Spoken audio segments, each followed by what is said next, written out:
Al chile. Mis amigos, soy Benjamín. Bienvenidos a su chile favorito. Aquí las noticias o te enchilan o te dejan. Vamos a cambiar de tema. Hay un tema al que le traíamos muchas ganas. Yo personalmente le traía muchas ganas de poder platicar porque lamentablemente cuando hablamos de justicia, sabemos que hay muchas cosas que han quedado bien pendientes, pero bien pendientes. Y hay algo importante de lo que se debe hablar y es esta comisión para la verdad, pero no es la comisión para la verdad que conocemos por el caso de Ayotzinapa o por otros casos, sino que esta comisión, la verdad particular, es para la verdad y justicia de 1965 a 1990. Esta comisión tiene la tarea de investigar y esclarecer violaciones graves a los derechos humanos que tuvieron lugar entre estos años en México, así como identificar a presuntos responsables de los crímenes perpetrados por el Estado mexicano. Hace 3 semanas, se iniciaron formalmente trabajos de Comisión de la Verdad por violaciones graves a derechos humanos durante la Guerra Sucia. Es en esta comisión que está reconstruyendo la verdad para que se haga justicia y no se vuelva a repetir ni la represión ni el autoritarismo, de acuerdo a la información que ha presentado el gobierno federal. Así que yo le agradezco mucho que podamos platicar con uno de los integrantes de esta comisión, uno de los comisionados para la verdad y justicia de 1965 a 1990, que es el doctor Carlos Pérez Ricart. Muchas gracias por acompañarnos, doctor. Qué gusto tenerlo por aquí. Buenas noches. A tus órdenes, ¿cómo estás? Mucho gusto estar aquí. También tenía muchas ganas de hablar contigo y con tu auditorio. Muy contento. Gracias, doctor. Pues empecemos platicándole a la audiencia esta comisión. ¿Cuál es la importancia, la trascendencia de esta comisión en particular? A ver, empecemos, como se suele decir, por el principio, si te parece bien. Las comisiones de la verdad son un mecanismo extraordinario para traer verdad y justicia en lugares, en geografías donde no hubo verdad y donde no hubo justicia. Tenemos el caso de Argentina, el caso de Chile, el caso de Guatemala, el caso de Colombia. Algunos de esos países tuvieron o sufrieron regímenes autoritarios. Viene el periodo democrático o viene la transición democrática y entonces se hace un examen de lo que pasó antes. Y si, a ver, aquí se asesinaron periodistas, defensores de derechos humanos, políticos, simpatizantes, militantes, y alguien tiene que pagar por eso. Y a las víctimas se les tiene que dar algo a cambio, ¿no? Y tiene que haber verdad y tiene que haber justicia.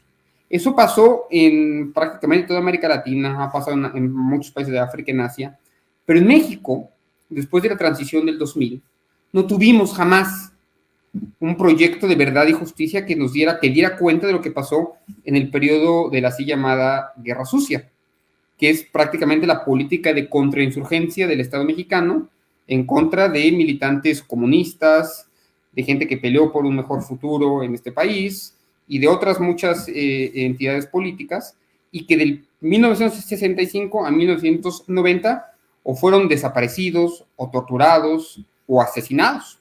Nunca nadie vio por ellos, no hubo ningún mecanismo extraordinario de justicia o de verdad que se enfocara precisamente en ellos. Hubo muchos intentos. En el año 2000 hubo un ejemplo con la FEMOSP, con la Fiscalía Especializada, que intentó traer un poco de justicia, pero que fracasó.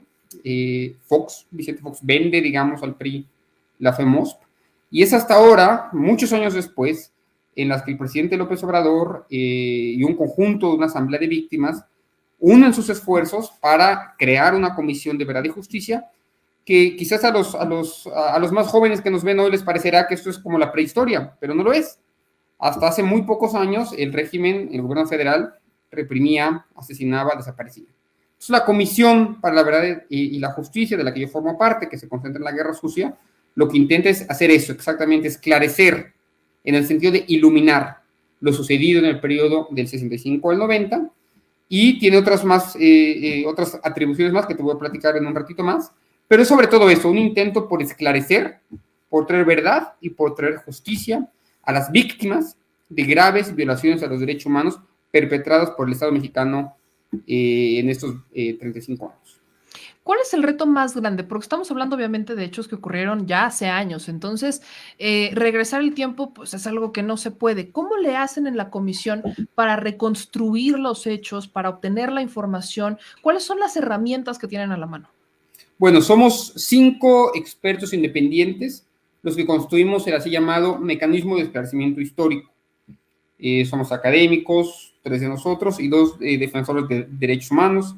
David Fernández y Abel Barrera, personas que se han dedicado históricamente a la defensa de los derechos humanos. Pues bien, lo que vamos a hacer básicamente es hacer dos cosas. En primer lugar, vamos a acudir a los archivos históricos que históricamente se han mantenido cerrados para civiles, para académicos o para gente que protege derechos humanos, incluyendo, te platico, los del Ejército Mexicano. Por primera vez en la historia de México vamos a tener acceso a varios, digamos, de los repositorios del Ejército Mexicano, incluyendo del Estado Mayor Presidencial, de la Policía Militar, de algunas zonas militares, etcétera, etcétera, etcétera. Vamos a acudir a ver archivos que hasta ahora no han estado abiertos. Hay algunos ya abiertos en el AGN, en el Archivo General de la Nación, en particular el archivo de la Dirección Federal de Seguridad, que, digamos, fue la entidad que centralizó la represión en México en ese momento, en los peores años del autoritarismo. Los vamos a volver a analizar esos documentos y vamos a intentar generar listas consolidadas de víctimas y de victimarios. Saber quiénes fueron exactamente los responsables de tortura, de desaparición, de tortura sexual, de provocar exilio, etcétera, etcétera. Entonces, la primera parte es eso, los archivos. Y la segunda parte, para contestar muy concreto tu pregunta, es hacer grandes campañas de recolección de testimonios. Vamos a ir a todas las regiones de México, a recolectar testimonios de víctimas, de familiares de víctimas, es decir, de los hermanos, de los padres, de los abuelos, de los nietos, de los hermanos, de los amigos, que vivieron ese contexto, que estuvieron ahí presentes y que pueden dar cuenta por primera vez en su vida de quiénes fueron los perpetradores de estas graves violaciones a los derechos humanos. ¿Por qué es importante esto? Uno diría, bueno, esto es historia, ¿no? O sea, vamos, ok, esto están excavando en la historia. Pero permíteme hacer una reflexión un poquito más importante. No es posible entender las desapariciones de hoy, ni la violencia de hoy, si no podemos reclamar la violencia del pasado y entenderla en su justa medida. La impunidad de ayer, la impunidad que por muchos años se permitió en este país, de ayer, es lo que permite la impunidad de hoy, ¿sí? Es decir, si hay una búsqueda por aclarar y por iluminar la historia, pero también por entender la epidemia de violencia que azota al México de hoy. Entonces, en buena medida, es también un proyecto contemporáneo, es un proyecto del presente, al mismo tiempo que es un proyecto del pasado, ¿no? Entonces, a partir del testimonio y de los archivos, estaremos analizando estos casos de graves violaciones a los derechos humanos por los siguientes 2 años y medio, que es el tiempo que dura la comisión hasta que acabe este sexenio, pero en el fondo, insisto, es un proyecto por entender la violencia presente, la impunidad del presente, la violencia que azota al México de hoy. No es una aventura histórica por la historia, sino para entender mejor al México de hoy. ¿Cuáles serían las implicaciones, por ejemplo, para los victimarios, en dado caso que algunos de ellos ya habrán fallecido, pero algunos estarán vivos? ¿Qué pasará con ellos particularmente? ¿No ya habrá vencido, no sé, el delito o expirado? A ver, graves violaciones a los derechos humanos, afortunadamente, pueden continuar siendo investigadas, según la Constitución mexicana. Graves violaciones a los derechos humanos continúan, pueden ser investigadas todavía. La desaparición de personas, por ejemplo, así como las ejecuciones extraoficiales, ¿no? Entonces, hay posibilidad, sí, de hacerlo. Déjate explico cómo está compuesta la comisión, porque sí tiene un componente muy importante de justicia. Son 5 patitas o 5 ejes de esta gran comisión. La primera es el esclarecimiento histórico, que es muy importante, es el esclarecimiento de la historia, no es un esclarecimiento jurídico. Lo que intenta es iluminar, saber qué pasó exactamente, dónde están las personas, cómo fue que fueron desaparecidas, qué patrones de violencia dieron pie a la desaparición de estas personas. Eso por un lado. La segunda patita de la comisión, el segundo eje, tiene que ver con justicia. Averiguar cuáles son los mejores métodos para asegurar que puede haber justicia y probablemente generar algunos imputados con respecto a las violaciones graves a los derechos humanos. El tercer eje tiene que ver con la búsqueda de personas muertas o en vida, de personas que fueron desaparecidas en su momento y que no han sido encontradas después de décadas. Buscarlas de nuevo. El cuarto eje tiene que ver con reparaciones que pueden ser colectivas o que pueden ser individuales para las víctimas y para los familiares de víctimas, según todos los estándares internacionales. Y por último, un último eje de memoria. ¿Cómo garantizamos con una ley de memoria que lo que hoy es un intento desde la presidencia, desde la Secretaría de Gobernación, un intento por generar una política de justicia y de verdad, pueda ser una política de Estado? Transitar, digamos, de este pequeño proyecto o gran proyecto, pero solamente de un gobierno, a que eso se vuelva una política de Estado y que México, por primera vez en su historia, independientemente del partido en el poder y del presidente del poder, tenga una política de memoria que nos permite incluso avanzar hacia comisiones de la verdad que vayan más allá de 1990 y que nos permita entender un poco mejor lo que ha sucedido en México a lo largo de las últimas 3 décadas, ¿no? Entonces son los 5 componentes que tiene la comisión: esclarecimiento histórico, justicia, búsqueda de personas, reparaciones y memoria. Uno de ellos, para contestar ya directamente la pregunta, tiene que ver con el tema de justicia y la posibilidad de crear una fiscalía especializada que se encargue en atender precisamente esos casos de graves violaciones a los derechos humanos ocurridos en ese periodo histórico. Ahora, ¿esta investigación será 100% realizada por organismos mexicanos, por investigadores mexicanos, o va a haber algún tipo de apoyo internacional? Estados Unidos normalmente se mete que si con los expedientes de la DEA, que si tiene investigación, que si tiene inteligencia. ¿Hay colaboración? Qué bueno que me lo preguntas. La investigación histórica va a estar dirigida por nosotros 5. Los 5 comisionados: Eugenia Lier, Abel Barrera, David Fernández, Aleida García y quien te habla, Carlos P. Ricard. Nosotros somos los encargados, somos las personas comisionadas de dirigir la investigación histórica y tenemos un equipo muy amplio de profesionales, de historiadores, de expertos en tomar testimonios para que nos ayuden a hacerlo. Sin embargo, necesitamos la ayuda, evidentemente, del extranjero, de muchos otros países, para poder acceder también a archivos que están fuera de México. Por ejemplo, es imposible entender la represión que ocurre en México en este periodo histórico sin ver los archivos estadounidenses, o los cubanos, o los guatemaltecos, para entender también cómo funciona la Guerra Fría en Centroamérica. Entonces vamos a generar acuerdos con países extranjeros, con gobiernos de países extranjeros, en particular con los Estados Unidos, para poder acceder también a los archivos que están allí en Estados Unidos y ver el involucramiento, para otra vez atender a tu pregunta, de la CIA, de la DEA, del Departamento de Defensa, del Departamento de Estado, también en el aparato represivo en México, porque la represión en México y la contrainsurgencia, la política de contrainsurgencia, es sí una política nacional, se sucede en el marco del Estado autoritario, que fue el Estado mexicano en ese momento, pero también tiene una dimensión internacional, una dimensión global. Está enmarcada en el periodo de Guerra Fría, está enmarcada en la bipolaridad entre digamos, el régimen comunista y el régimen capitalista, y eso tiene muchas consecuencias y reconfiguraciones y articulaciones ya en México. Entonces, sí, evidentemente va más allá de México todo lo que vamos a ver en nuestra comisión. Ahora, yo sé que ha pasado muy poco y que apenas están iniciando, pero ¿cuáles son los avances que tienen? Veo que fueron a Oaxaca apenas. Entonces, ¿cómo ha avanzado esta comisión? ¿Ha avanzado a pasos normales? ¿Esperaban que avanzara más rápido? ¿O cuáles han sido los retos con los que se han topado en estas semanas? Estamos muy bien, vamos muy bien, estamos avanzando muy bien, pero lo más importante de esta comisión es que está siendo construida lado a lado con la sociedad, lado a lado con las víctimas. Nosotros somos independientes, pero entendemos que no estaríamos acá y que no tendríamos este compromiso y este trabajo si no fuera por el trabajo que durante décadas han hecho cientos de víctimas, colectivos de víctimas, personas que a título individual han luchado por obtener verdad y justicia.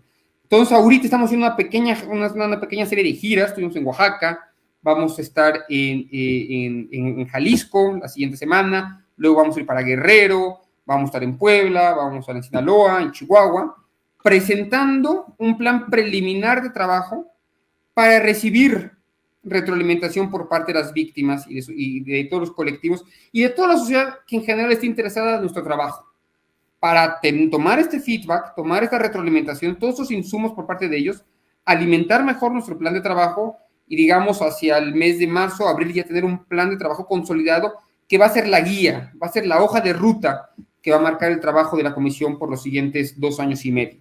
Tenemos 31 meses más o menos para entregar un informe final que será entregado al presidente de la República, ¿no? Y ese informe final pues va a tener ahí, digamos, los resultados de nuestra investigación. Queremos que antes de comenzar a escribir ese informe, antes de salir al campo a recabar testimonio, antes de ir a los archivos, antes de hacer la investigación como tal, nosotros estemos trabajando lado a lado de la sociedad, lado a lado de las víctimas, juntos, que en la comisión seamos todos, dar a conocer la voz de la comisión para poder llegar a mejores resultados. Entendemos que esto no lo podemos hacer solo. Esto es sociedad y Estado y pueblo, digamos, en un mismo camino hacia la verdad y la justicia. ¿Qué tanta influencia tiene el presidente en la comisión? ¿Cuál ha sido? ¿Han tenido reuniones con él? ¿Qué les ha dicho el presidente sobre esto? Porque es un tema del que él ha abanderado mucho, el que se sepa la verdad, el que la gente se repare el daño, el que las víctimas sean reconocidas. Entonces, ¿qué les ha dicho a ustedes en particular el presidente y qué tanto se ha metido en esto? Bueno, qué bueno que lo preguntas. Somos una comisión presidencial en el sentido de que nace de un decreto del presidente. No nace de una legislación, digamos, del Poder Legislativo, nace de un decreto presidencial. Y ahí está el presidente enarbolando y liderando la comisión en ese sentido. Y por otro lado hay el compromiso del presidente, y eso me parece lo más importante, y hay que recalcarlo todo el tiempo, de que el ejército va a colaborar, de que la fiscalía debería colaborar, de que los gobernadores deberían colaborar. Hay un apoyo por parte del presidente, no solo de que las instituciones federales apoyen el trabajo de la comisión, ¿no? Hay un mandato presidencial que obliga, entre otras cosas, por ejemplo, a la Secretaría de Hacienda a dar todos los recursos necesarios para atender las necesidades de la comisión, ¿sí? Es decir, hay un proyecto del Estado de apoyo a la comisión, y luego además dice, bueno, y además todas las otras entidades que no están, digamos, bajo nuestro control, impulsarlas para que apoyen el trabajo de verdad y justicia, ¿no? Pues por un lado, el presidente crea la comisión y por otro lado se compromete a que por primera vez el ejército mexicano va a abrir sus papeles. El día que se instauró la comisión, me parece que fue el 9 de diciembre del año pasado, ahí estaba presente el general secretario y ante el general secretario se le pidió que enviara todas las facilidades para que la comisión pudiera hacer su trabajo. A ver, no nos equivoquemos. No podría haber una comisión de la verdad exitosa sin por lo menos el respaldo del presidente para dejar hacer las cosas. Y en tanto que necesitamos recursos, necesitamos apoyo también en seguridad y muchas otras cosas, pues ahí hemos recibido apoyo por parte del presidente y del gobierno federal en su conjunto. Dicho eso, somos una comisión independiente y afortunadamente no se han metido y no se meten, digamos, en los trabajos ya más de fondo y de contenido de la comisión. Cuando así suceda, yo vendré contigo a tu programa y lo diré como tal, ¿no? Que nos están saboteando por alguna razón o por otra. No es el caso, espero que no vaya a ser el caso, y si fuera a ser el caso, pues hablaremos contigo. Pero hasta ahora ninguna queja y al contrario, mucho apoyo por parte de la Secretaría de Gobernación y del presidente de la República. Hay una pregunta que quiero hacerle porque creo que es muy pertinente. La gente, sobre todo, que conoce un poquito más de historia, sabrá que ya hubo un intento de comisión en tiempos de Vicente Fox para investigar los hechos entre el 68 y el 71. Quisiera pedirte en modo de reflexión, ¿cuál es la diferencia de esta comisión con esa que sabemos fracasó, que para muchos de nosotros nunca procedió?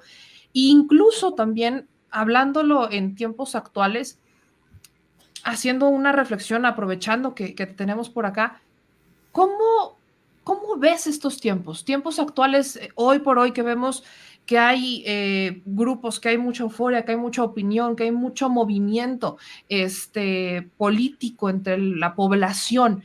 ¿Cómo podríamos dejarle quizás un mensaje a la ciudadanía de los tiempos que vivimos y un poquito sobre la diferencia que hay con la comisión que se creó en tiempos de Vicente Fox? Sí, en tiempos de Vicente Fox se creó la llamada FEMOSP, una fiscalía de movimientos políticos del pasado, que solamente se concentró en el tema de la justicia. No tuvo un plan de reparaciones, como si tiene esta comisión, no tuvo realmente un plan de esclarecimiento histórico, tampoco tuvo un plan de búsqueda, ni una intención porque la fiscalía se convirtiera en una ley de memoria o una política de Estado.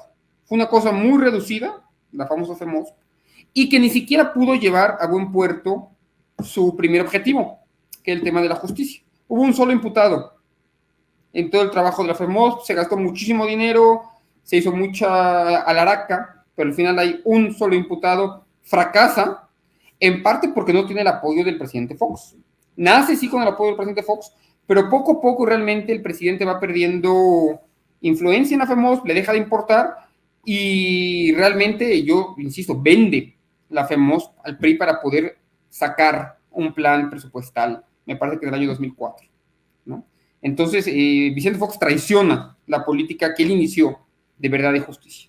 La diferencia es que me parece que esta comisión, además de que hay comisiones independientes, ¿no?, que fueron elegidos de manera tripartita entre Naciones Unidas, una asamblea de víctimas y la Secretaría de Gobernación, ¿no?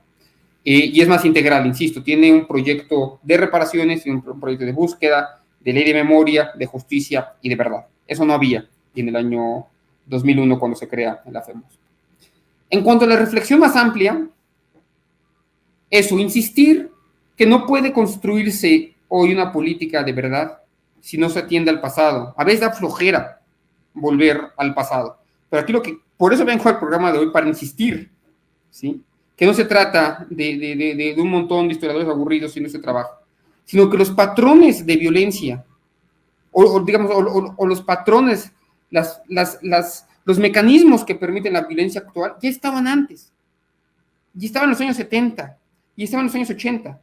El problema es que nunca pudimos entenderlos y nunca pudimos desbaratarlos para poder construir fiscalías nuevas, sistemas de justicia nuevas, policías nuevas, etcétera, etcétera, etcétera. Dejamos que se pudrieran y que siguieran pudriéndose a lo largo de las décadas. No es sorprendente lo que pasa en México actualmente. No sorprende cuando uno tiene una mirada al pasado.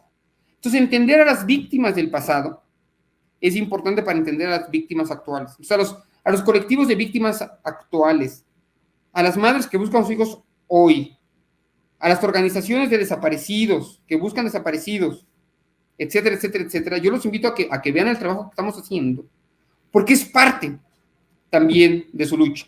Voltear al pasado, insisto, para ver al presente. Somos una comisión independiente, pido que se confíe en nosotros, en nuestro trabajo profesional, y que vamos a tener buenos resultados al final de nuestro periodo como comisión, cuando termine el sexenio, y ojalá me invites alguna otra vez para poder venir a compartir los hallazgos que vamos a tener como comisión, no solamente el informe final, sino nuestro trabajo, porque, a ver, tenemos muchos retos.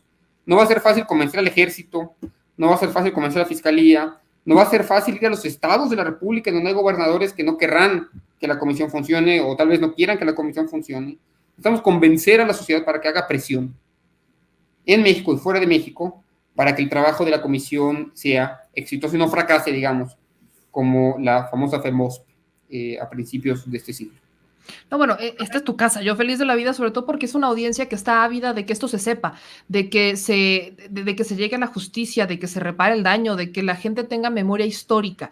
Por último, y agradecerte mucho que nos hayas acompañado en esta primera ocasión por este espacio, ¿cuál es el rol de la Comisión de Derechos Humanos? ¿No? Que a veces se cuestiona mucho porque solamente emite recomendaciones y a veces hay gente que dice, bueno, es que con las recomendaciones, pues, ¿qué con eso? ¿Qué pasa o qué procede? Entonces, ¿cómo van a trabajar con ellos? ¿Cuál es el rol que ellos tendrán? ¿Están presentes? ¿Qué tan activos estarán?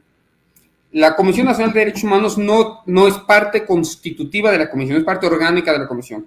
Sin embargo, evidentemente tenemos que trabajar de la mano con ellos. Ellos mismos tienen una oficina encargada de esclarecimiento histórico de la Guerra Sucia. Tenemos que hacer alianza con ellos, tenemos que trabajar lado a lado con ellos, evidentemente, porque ellos han hecho mucho trabajo, sobre todo del periodo de Guerra Sucia, ¿no? Entonces, no solamente con la misma comisión, sino con muchos grupos de organizaciones no gubernamentales que están trabajando con la comisión. Entonces, tenemos que tener un trabajo conjunto impresionante. Y también con las comisiones estatales, no solamente con las nacionales, sino con las estatales.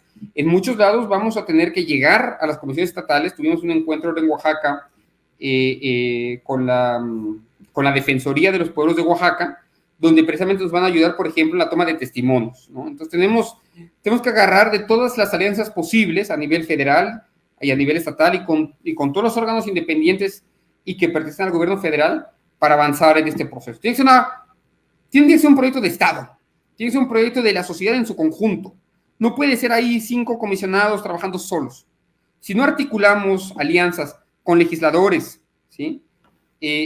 Con jueces, con fiscales, con ministerios públicos, con abogados, contigo hoy aquí, con periodistas, para que sigan el trabajo de la comisión, Yo sé que no es lo más amarillista del mundo hablar de la historia, pero es importante, insisto, porque aunque suena aburrido decirlo, pero es que es verdad. La impunidad del pasado permite la impunidad de hoy. Si nos interesa la seguridad hoy, si nos interesa la violencia hoy, vamos al pasado para entenderla mejor. Entonces, la invitación está ahí para seguir trabajando contigo, hablando contigo, dialogando contigo y tu auditorio. Y yo a la orden, cualquier duda que tengan, me manda un correo. Nuestros eventos son abiertos, nuestras conferencias son abiertas, nuestro trabajo está de cara a la sociedad y justamente así queremos que nos interpreten. Pues yo te agradezco mucho, doctor Carlos Pérez Ricart, porque esto es un gran trabajo que están haciendo, no está para nada fácil, es un reto enorme el que tienen enfrente y con la sociedad yo creo que lo van a lograr. Así que bienvenido a este espacio y las veces que sean necesarias. A tus órdenes y muchas gracias por la invitación. Muchas gracias, excelente noche. Adiós, Meme. ¿Qué hubo? No está fácil, ¿eh? No está fácil, porque estamos hablando de, ya pasaron años. ¿Cómo le van a hacer para recopilar toda esta información? Bueno, dependen de la gente, dependen de usted, depende de los testimonios, dependen de la colaboración de la sociedad. Así que si usted quiere saber más, si usted quiere informarse más, no se olvide de seguir este espacio donde la vamos a estar manteniendo al corriente con todo lo que hace esta comisión. Creo que es muy importante. Yo siempre lo he dicho y no me van a dejar mentir, sobre todo sobre todo los que ya llevan tiempo siguiéndome en este espacio. Uno no puede hablar sobre el futuro, no puede hablar sobre las decisiones que va a tomar en este momento si no conoce su historia, si no sabe de dónde viene. Si no sabemos de dónde venimos, no tenemos ni la más mínima idea de hacia dónde vamos a ir. Así que creo que esta es una comisión extremadamente importante y bueno, en este espacio vamos a seguir informando muy puntualmente sobre esto. Sí, mira nomás. Mira, échate, pero ponlo así, ponlo así. Que se vea la lonja. Pura galleta, pura galleta. El señor productor, no, hombre, ya, para tus pesares, hazte para allá. En vez de que vayan a compartir el video, le van a poner dislike. ¿Qué pasó? ¿Qué pasó? Pues bueno, si les gustó este video, no se les olvide dejar su like, suscribirse y activar la campanita. Manitas, suelta las manitas. Suscríbete. Y si te gustó el video, suscríbete y compártelo, porque hay que descivilizar a la nación, ¿verdad? Al Chile. Adiós. Discúlpenlo, tiene déficit de atención. Nos vemos.